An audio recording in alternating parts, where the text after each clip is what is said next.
Episode की शुरुआत होती है कार्गो होल्ड के अंदर, जहाँ पर पूरी सिचुएशन आउट ऑफ कंट्रोल हो चुकी थी और हर तरफ अंधेरा और कंफ्यूजन थी। हर सेकंड के बाद एक नया असासिन हेलो पर अटैक करने की कोशिश कर रहा था और दूसरी तरफ हेलो अपनी पूरी ताकत के साथ उन असासिन से फाइट कर रहा था। हर एक अटैक के साथ उसकी बॉडी और ज्यादा हैवी हो रही थी और उसे थकन महसूस हो रही थी, लेकिन फिर भी वो अपनी पूरी कोशिश कर रहा था। दूसरी तरफ जियांशी अंधेरे में छुपकर आसपास का सीन देख रहा था। वो खुद तो आगे बढ़कर फाइट नहीं कर सकता था, लेकिन उसकी नजर काफी तेज थी और स्मेल भी काफी स्ट्रॉन्ग थी, इसीलिए वो छुपकर हेलो की मदद करता है। जहाँ भी उसे कोई मूवमेंट या कोई खतरा नजर आता है तो वो फौरन हेलो को आवाज देकर वार्न कर देता है। वो उसे बताता रहता है कि अटैकर्स किस साइड से आ रहे हैं और क्या करने वाले हैं। इतनी देर वहाँ रहकर वो ये समझ चुका था कि ये अटैकर्स हेलो को एक बार में नहीं मारना चाहते। वो उसे आहिस्ता आहिस्ता थकाकर और तड़पा कर मारना चाहते हैं, लेकिन अंधेरे में छुपकर देखते रहना ज्यादा देर तक पॉसिबल नहीं था। आखिरकार असैसिन्स को जियांशी की प्रेजेंस का एहसास हो गया। जैसे ही उन्हें लगा कि वहाँ एक और आदमी भी है, वो फौरन उसकी तरफ मुड़ गए। जियांशी के लिए ये बहुत ही खतरनाक मोमेंट था और मर्डरर्स का सामना करने के लिए रेडी नहीं था, लेकिन उसी वक्त अंधेरे से निकलकर हेची अचानक से सामने आती है। वो बिना टाइम वेस्ट किए उन सबके अटैक को रोकने की कोशिश करती है और जियांशी को बचा लेती है, लेकिन हेची खुद को पूरी तरह से सामने नहीं आने देती। वो अंधेरे में ही छुपकर उन सब पर वार करती है, जैसे उसका काम सिर्फ इतना हो कि जरूरत पड़ने पर किसी को बचा ले,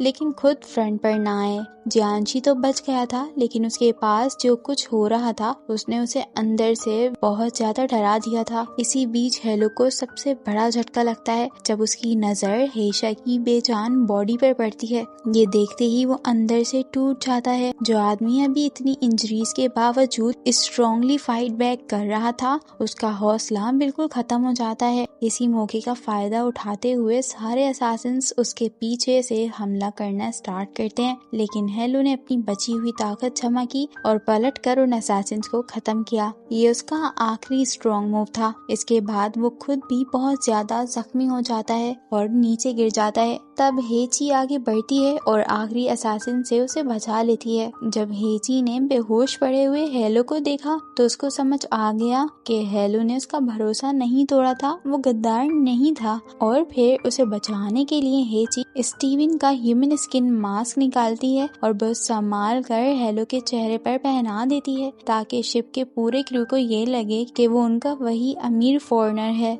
इस तरह वो और भी ज्यादा नुकसान से बच सकता है। इसके बाद हेची ने वो रेयर जेट वार्नर को वापस कर दिया। उसने अपने पीछे पड़े लोगों के बारे में कोई डिटेल्स नहीं दी और ना ही ज्यादा सवालों का जवाब दिया। बस इतना कहा कि अब वार्नर को अपने हिस्से का वादा पूरा करना होगा। वार्नर ने जो कुछ देखा था वो खुद समझ गया था कि ये मामला कोई छोटी मोटी लड़ाई या सिंपल सी दुश्मनी नहीं थी। जो कार्गो होल्ड में हुआ था उसके स्केल देखकर वो अंदर से डर गया था। उसने फौरन अपने आदमियों को ऑर्डर दिया कि कार्गो होल्ड को साफ करो, डैमेज को देखो और हेलो को जल्दी से मेडिकल ट्रीटमेंट दो, क्योंकि पूरा क्रू और वार्नर सब हेलो को स्टीवन समझ रहे थे, इसीलिए उसको सबसे अच्छी दवा और बेस्ट केयर दी जाती है। अगले कुछ दिनों तक जियांशी उसके पास साय की तरह रहता है, उसकी देखभाल करता है और जिंदा रहने की वजह देता है। हेलो की बॉडी नेचुरली काफी स्ट्रॉन्ग थी, इसलिए उसकी फिजिकल रिकवरी तो काफी फास्ट होने लगती है। उसने खाना पीना सब कुछ छोड़ दिया था। जियांशी रोज हेलो के रूम में उसके लिए खाना लेकर जाता है और कोशिश करता है कि हेलो खाना खा ले। वो चाहता था कि हेलो फिर से जीने की तरफ वापस आए। साथ ही वो खुद भी ये सोचकर हैरान हो रहा था कि हेची ने उन दोनों को जिंदा क्यों छोड़ दिया और इतनी आराम वाली जगह पर रहने क्यों दिया, जबकि वो चाहती तो उन दोनों को आसानी से मरवा सकती थी। अपने दोस्त को संभालने के लिए जियांशी ने अपनी जिंदगी की कहानी भी उसके साथ शेयर की। उसने बताया कि उसका पहला बॉस प्रोहिबिशन लॉस की वजह से इतना डिप्रेस्ड हो गया था कि उसने उसकी आंखों के सामने सुसाइड कर लिया। उस इंसिडेंट ने जियांशी की पूरी जिंदगी बदल दी।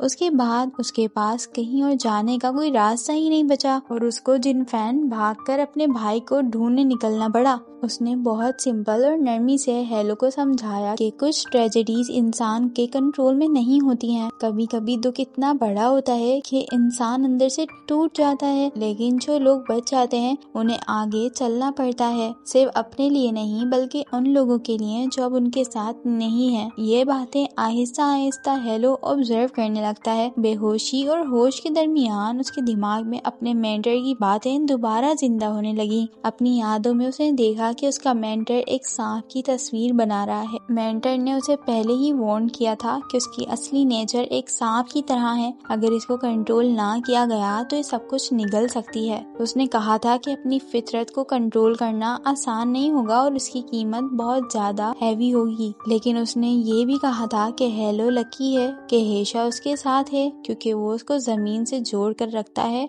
काफी दिन गुजरने लगते हैं और फिर एक रात हेलो जब होश में आता है, वो छुपके से अपने रूम से निकल जाता है और क्रू से पता कर लेता है जो असासिन जिंदा पकड़े गए थे उनको कहाँ रखा गया है। उसने गार्ड्स को बेहोश किया और होल्डिंग सेल के अंदर चला गया। वहाँ उसका सामना एक जिंदा बचे हुए असासिन से हुआ। उसने सीधा उससे पूछा कि हेशा की डेथ के पीछे असल कहानी क्या है। असासिन ने पहले बचने की कोशिश की, लेकिन आखिर में हेलो की दी हुई डिटेल से वो समझ गया कि वो किस पैरालाइज इंसान की बात कर रहा है। उसने मान लिया कि उन लोगों ने उस आदमी को 2 बार पकड़ा था।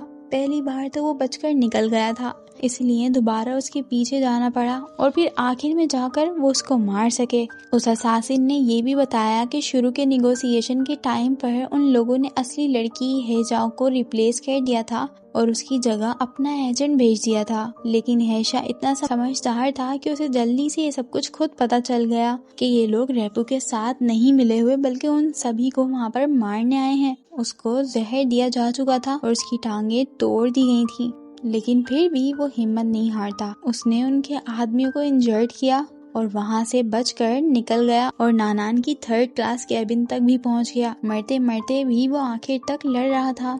फिर असासिन ने एक और बात बताई। उसने कंफर्म किया कि जो लड़की हेजाओ बनकर घूम रही थी वो असल में बाइजू थी।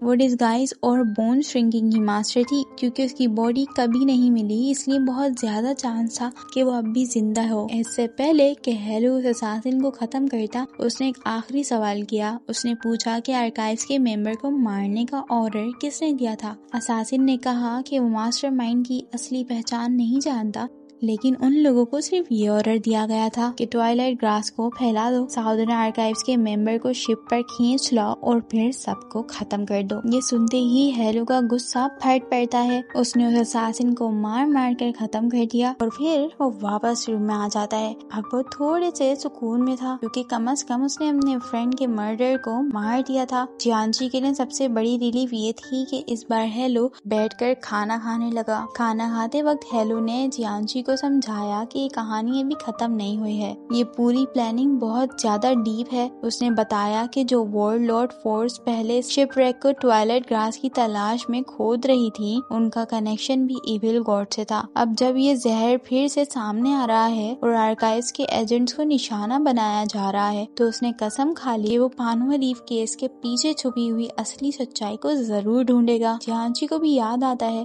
उसने बचपन से ही सुना है कि रीफ एक हॉन्टेड जगह है। इसी दौरान शिप के इंटरकॉम पर अनाउंसमेंट होती है कि वो लोग शियाचंग पहुंच गए हैं। हेलो के लिए ये सिर्फ एक डेस्टिनेशन नहीं थी, बल्कि 10 साल से ज्यादा टाइम बाद अपनी स्टेट पर वापस लौटना था। वही जगह जहां साउदर्न आर्काइव्स की कहानी स्टार्ट हुई थी। शिप से उतरने से पहले हेलो मिस जोंग को ढूंढने गया, लेकिन उसका रूम तो खाली था। रूम के अंदर उसको एक कॉफी नजर आया जिसमें हेशा की बॉडी रखी हुई थी। साथ ही एक नोट पड़ा हुआ था और उस नोट में ये लिखा हुआ था कि शायद अब उन दोनों के रास्ते अलग हो जाने चाहिए, लेकिन फिर भी उसने एक एड्रेस छोड़ दिया था। उसने कहा था कि अगर हेलो के सवाल अभी तक खत्म नहीं हुए तो वहां आकर उससे मिल सकता है। साथ ही उसने ये भी लिखा कि बेहतर होगा कि अब वो दोनों दोबारा ना मिले। हेलो ने अपनी आर्काइव्स यूनिफॉर्म पहनी, हेशा की बॉडी को अपनी पीठ पर मजबूती से बांध लिया और शिप से उतरने की तैयारी कर ली। इसी वक्त मिस दोंग के एक आदमी ने उसको रिपोर्ट दी कि जो असैसिन्स जेल में थे उन सब का मर्डर हो चुका है और पूछा कि क्या शिप को लॉकडाउन कर दिया जाए। मिस दोंग मना कर देती है। उसने सिर्फ इतना कहा कि बॉडीज को हमेशा की तरह शिप पुलिस के हवाले कर दो। आखिर में हेलो अपने कंधों पर अपने फ्रेंड का बोझ उठाए हुए सियाचन के बिजी पियर पर उतर गया। उसके पीछे थका हुआ जियांजी चल रहा था। अपने बचपन के शहर को देखकर हेलो हेशा से कहता है कि वो आखिरकार घर वापस आ गया।